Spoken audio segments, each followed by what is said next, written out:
الله من الشيطان الرجيم. بسم الله الرحمن الرحيم.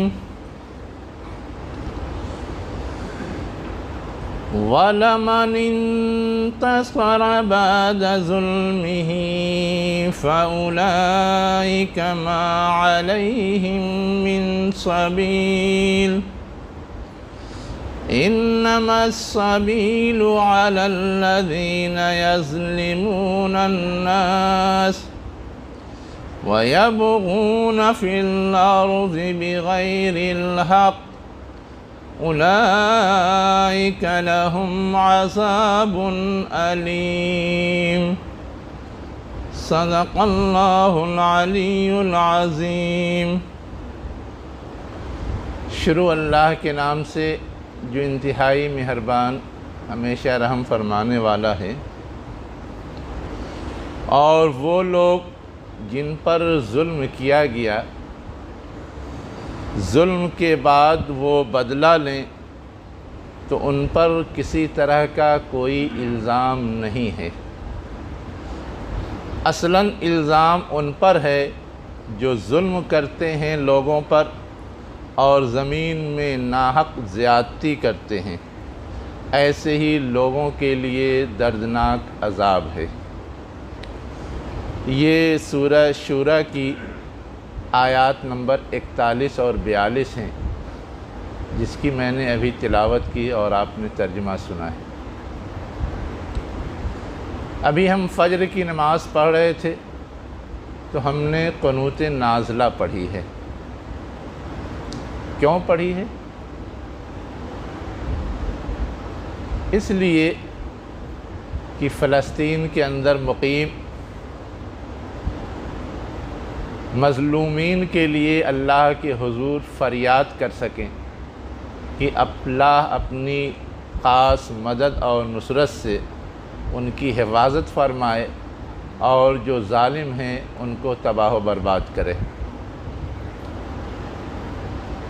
یہ جو آیات میں نے ابھی آپ کے سامنے پڑھی ہیں، اس میں اللہ تعالیٰ نے اس بات کو 2-2-4 کی طرح واضح کیا ہے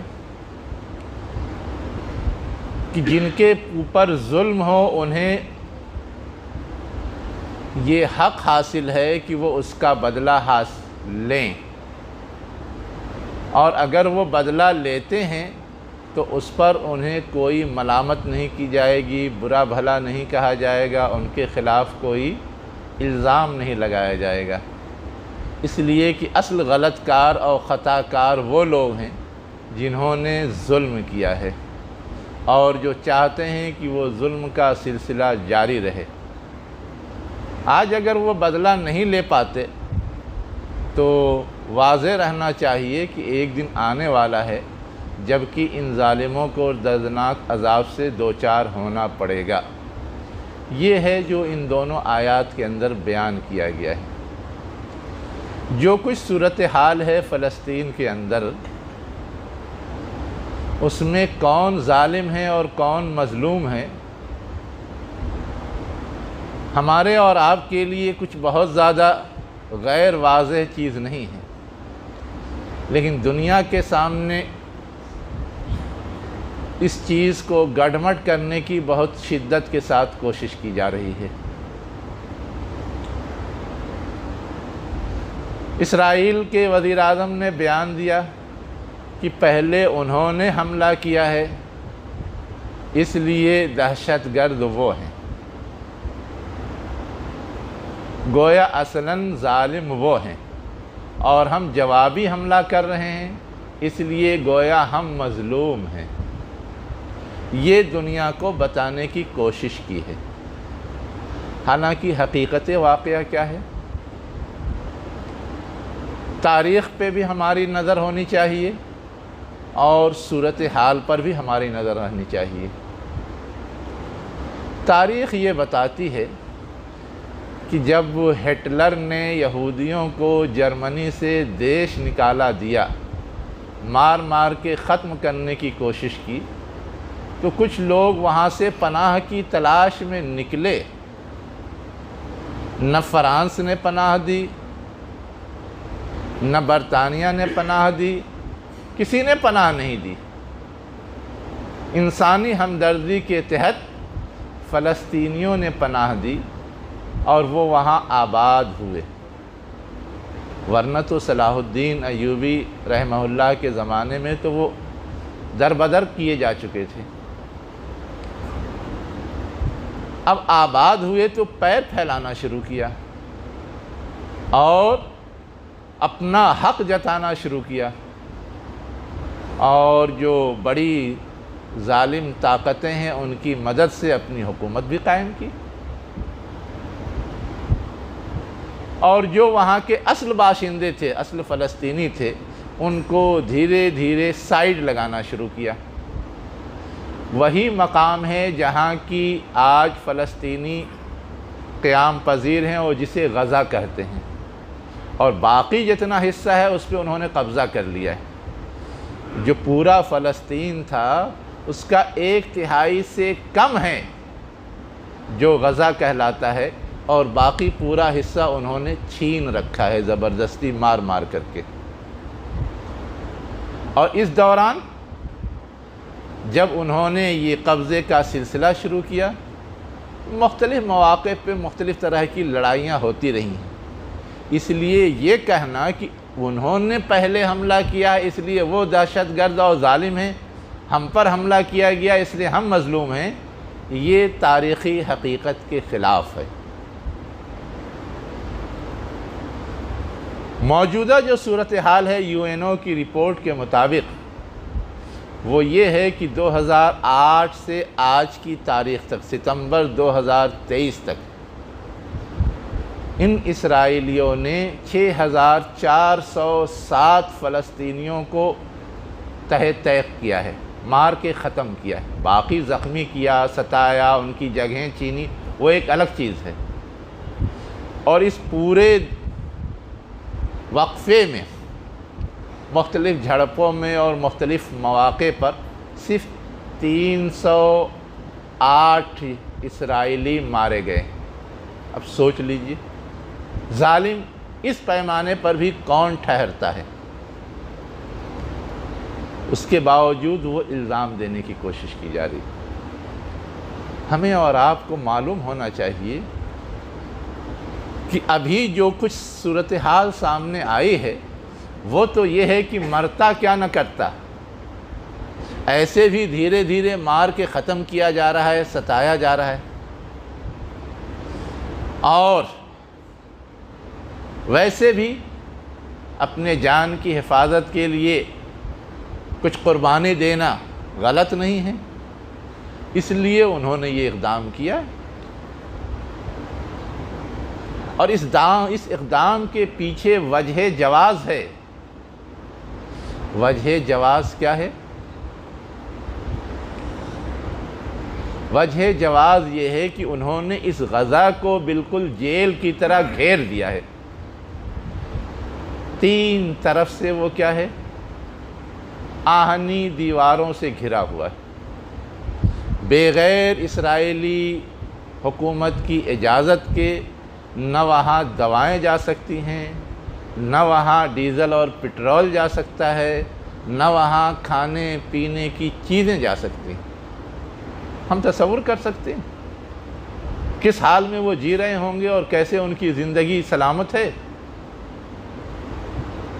یہ وہ صورتحال ہے جس میں انہوں نے ظلم کے خلاف آواز اٹھائی ہے، ظلم کے خلاف کوشش اور جدوجہد جاری رکھے ہوئے ہیں۔ اس لیے اصلاً مظلوم وہ ہے، اصلاً مظلوم وہ ہے۔ اب ایسے مظلومین کی طرف سے اگر بدلہ لینے کی یا اپنے تحفظ کی کوئی کوشش ہوتی ہے تو یہ تو گویا اپنے آزادی کا تحفظ ہے، اپنے جان مال عزت و آبرو کی سلامتی کی کوشش ہے۔ ایسے میں ان پر کوئی الزام نہیں دھرا جا سکتا کہ انہوں نے غلط اقدام کیا ہے۔ جنہوں نے اس صورتحال پہ مجبور کیا ہے، اصلاً الزام ان کے سر ہے۔ اللہ تعالیٰ نے یہی بات اس میں بیان کی ہے کہ جن پہ ظلم کیا گیا، ظلم کے بعد وہ اگر بدلے کی کوشش کرتے ہیں تو ان کو کوئی الزام نہیں دیا جائے گا۔ ظالم تو اصلاً وہ ہیں جنہوں نے زیادتی کی لوگوں پر، اور جو مسلسل ناحق زیادتی جاری رکھے ہوئے ہیں، اس لیے الزام ان کے سر ہے۔ ایک دوسری بات جو اس سے زیادہ اہم سمجھنے کی ہے، ارض فلسطین کوئی ایسی ویسی جگہ نہیں ہے، وہ اس زمین پر متبرک مقامات میں سے ایک مقام ہے۔ جیسے حرمین مکہ اور مدینہ ہمارے لیے بابرکت جگہ ہے، اور وہاں جو اللہ کا گھر ہے وہاں کی زیارت کے لیے جانے کا زیادہ ثواب ہے، ویسے ہی تیسرے نمبر پر مسجد اقصیٰ ہے جو اس فلسطین کے اندر موجود ہے، اور وہاں رخت سفر باندھنے کا ثواب زیادہ ہے۔ ہم ان عام مسجدوں میں جو نماز پڑھتے ہیں اس سے زیادہ وہاں پہنچ کر کے اگر نماز پڑھیں تو ہمیں ثواب ملنے والا ہے۔ اور وہ ارض مقدس ہے جہاں کی پتہ نہیں کتنے انبیاء کے مقبرے ہیں، کتنے نبیوں کی وہ جائے پیدائش ہے، تو اس کی اپنی جو ایک تاریخ ہے، اس تناظر میں بھی اس کی حفاظت ہر مومن کی ذمہ داری ہے۔ اگر خانہ کعبہ کو نقصان پہنچایا جائے تو کیا صرف عرب میں رہنے والے مسلمانوں کی ذمہ داری ہے؟ ہماری اور آپ کی ذمہ داری نہیں ہے؟ ویسے ہی اللہ کا مقدس گھر تو ہر مسجد ہے، لیکن اس کی وہ ایک فضیلت دی گئی ہے، تو اس حوالے سے ذمہ داری زائد عائد ہو جاتی ہے۔ وہاں جو ہیں فلسطینی، وہ اس کی حفاظت کے لیے بھی کوشاں ہیں، اور باضابطہ ان کا گروپ ہے جو 24 گھنٹے نگرانی کرتا ہے۔ ذرا کوئی قدم اس کے خلاف اٹھایا جاتا ہے تو اس کے لیے مقابلہ کرتا ہے۔ گویا جو فریضہ پوری امت پر تھا وہ انجام دے رہے ہیں، حالانکہ وہ ہم سب کی ذمہ داری تھی۔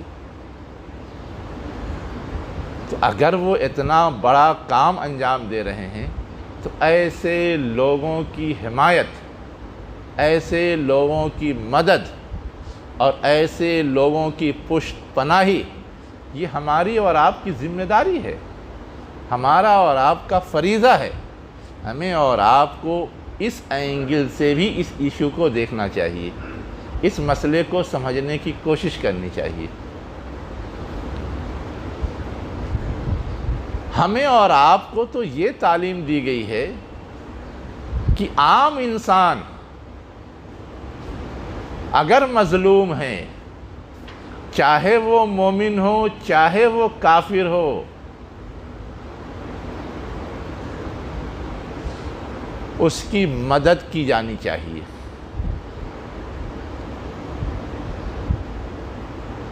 ہم نے اور آپ نے اگر سیرت پڑھی ہو تو پڑھا ہوگا کہ ابو جہل نے کسی سے سودا کیا اور اس سودے کا پیسہ نہیں حوالے کر رہا تھا، ٹال مٹول کر رہا تھا، نیت بری تھی۔ مکے کے سرداروں سے اس تاجر نے اپیل کی، کوئی اس کی مدد نہیں کر رہا تھا۔ از راہ مذاق انہوں نے کہا کہ جاؤ محمد کے پاس، وہ تمہارے عوض دلوا دے گا۔ وہ گیا، اللہ کے رسول صلی اللہ علیہ وسلم نے اس وقت بھی اپنا یہ فریضہ سمجھا کہ گرچہ یہ میرے دشمن ہیں اور سب مخالف ہیں اور یہ برسر اقتدار ہیں، لیکن پھر بھی مجھے اس کا حق دلانے کی کوشش کرنی چاہیے۔ گئے ابو جہل کے گھر اس شخص کے ساتھ، اس کا دروازہ کھٹکھٹایا، اس کے سامنے کہا کہ تم نے اس کا مال لیا ہے، اس کا پیسہ ادا نہیں کر رہے ہو، وہ ادا کرو۔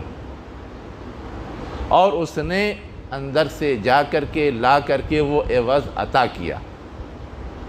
اب جو اس کے دوسرے ساتھی تھے ان کو خبر ہوئی تو کہا ابو جہل تم ڈر گئے، کیا ہو گیا تھا؟ کہ اب تک تو نہیں دے رہے تھے اور ابھی اٹھا کے دے دیا رقم۔ ابو جہل نے کہا کہ مجھے محمد کے دونوں کندھوں پہ آگ کا ایسا گولا نظر آ رہا تھا کہ مجھے یہ ڈر تھا کہ ابھی وہ گولا مجھے جلا ڈالے گا۔ یہ اللہ کی تائید اور نصرت تھی۔ لیکن جو چیز سوچنے کی ہے وہ یہ ہے کہ اللہ کے رسول نے اس چیز کی پرواہ نہیں کی کہ میں کہوں گا تو نتیجہ کیا نکلے گا، میری بات مانے گا یا نہیں مانے گا۔ بس ایک حق ہے جسے دلانے کی کوشش کرنا میری ذمہ داری ہے، اور آپ نے کوشش کی اور اللہ کی تائید اور نصرت سے اس کو وہ حق مل گیا۔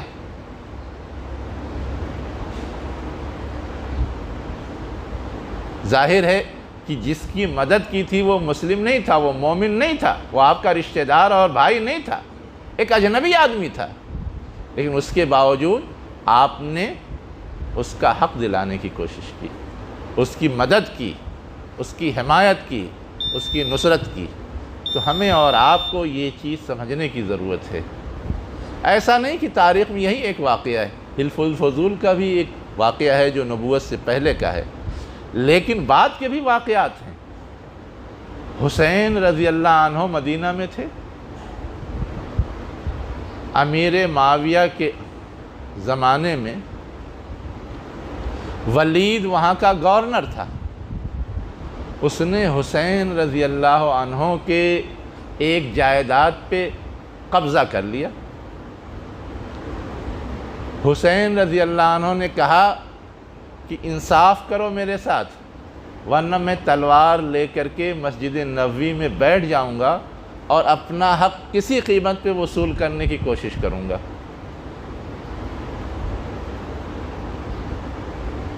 ظاہر ہے وقت کے گورنر سے تنہا مقابلہ نہیں کر سکتے تھے، آسان نہیں تھا، لیکن بہرحال حق ہے، اس کو حاصل کرنے کے لیے جو کوشش کی جا سکتی ہے ہر حق حاصل کرنے والا کرتا ہے۔